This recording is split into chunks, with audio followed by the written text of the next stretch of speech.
দীপাবলির রাতেই অন্ধকার নেমে এলো কেশিয়ারিতে, পুড়ে ছাই দুটি বাড়ি। সোমবার দীপাবলির রাত্রেই বিষাদের ছায়া কেশিয়ারির বরচাটি এলাকায়। বিধ্বংসী আগুনে পুড়ে ছাই হলো এলাকার দুটি বাড়ি।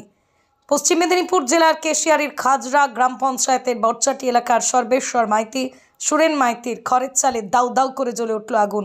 উপস্থিত হয়ে আগুন নেভানোর চেষ্টা চালিয়ে গেলেও ব্যর্থ হয়। খবর দেওয়া হয় দমকলের একটি ইঞ্জিন ঘটনাস্থলে পৌঁছে স্থানীয়দের প্রচেষ্টায় 2 ঘন্টার পর আগুন নিয়ন্ত্রণে আসে।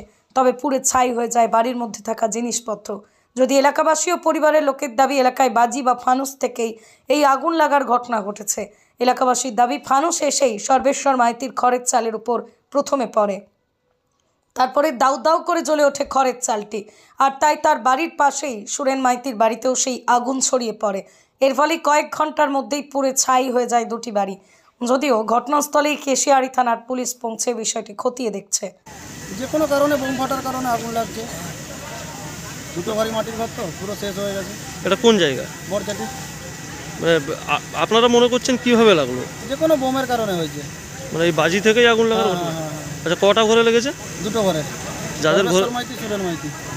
কতটা ক্ষতি কতটা হয়েছে মনে করছেন? ঘরে কিছু নেই, যা ছিল শেষ হয়ে গেছে। মানে এখনো পর্যন্ত কি আগুন জ্বলছে না কিছুটা নিয়ন্ত্রণে আনা গেছে? নিয়ন্ত্রণে আসছে। দমকল এসছে? হ্যাঁ, দমকল। পুলিশ প্রশাসন? পুলিশ কেউ এখনো ঢোকেনি। সকালটা আছে, পুলিশ এসে গাড়ি এসে। আচ্ছা, দমকলের কটা ইঞ্জিন এসছে? একটা।